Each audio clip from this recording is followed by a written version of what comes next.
Welcome to SRM news. Rising తెలంగాణలో భాగస్వామ్యం కావాలని గల్ఫ్ పారిశ్రామికవేత్తలు, ప్రవాస భారతీయులను రాష్ట్ర ఐటీ పరిశ్రమల శాఖ మంత్రి దుద్దిల శ్రీధర్ బాబు కోరారు. పరిశ్రమల ఏర్పాటుకు అన్ని రకాలుగా అనుకూలంగా ఉన్న తెలంగాణలో పెట్టుబడులు పెట్టాలని ఆహ్వానించారు.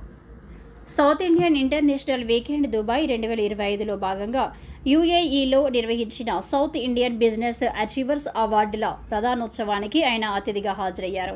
ఇతర రాష్ట్రాలకు రోల్ మోడల్గా నిలుస్తున్న తెలంగాణ పురోగతిని, భవిష్యత్ ప్రణాళికను ఈ సందర్భంగా ఆయన వివరించారు. భౌగోళిక విస్తీర్ణంలో 11, జనాభా పరంగా తెలంగాణ 12వ స్థానంలో ఉంది. అయినా దేశ జీడీపీలో మా వాటా 5% కంటే ఎక్కువే. 2024-25 ఆర్థిక సంవత్సరంలో జీఎస్డీపీ వృద్ధి రేటు 8.2%గా నమోదైంది.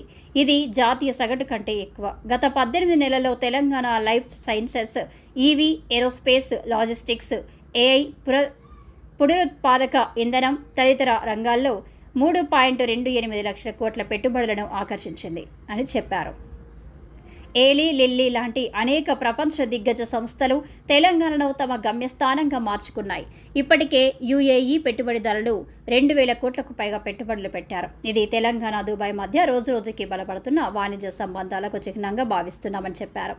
ఇక్కడ పెట్టుబడులు పెట్టేందుకు ముందుకొచ్చే వారిని మేం కేవలం వ్యాపారవేత్తలుగా మాత్రమే చూడడం లేదు, మా రాష్ట్రాభివృద్ధిలో భాగస్వామిగా పరిగణిస్తున్నాం.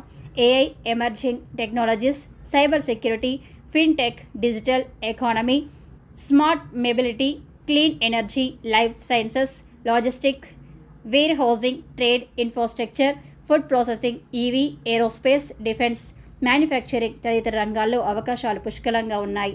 ప్రభుత్వం తరపున అన్ని రకాలు అండగా ఉంటామని, తెలంగాణతో కలిసి పనిచేసేందుకు ముందుకు రావాలని పిలుపునిచ్చారు.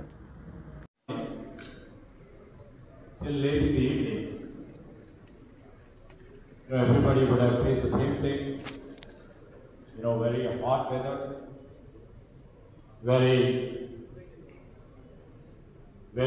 and we are seeing is a land for the global dreams.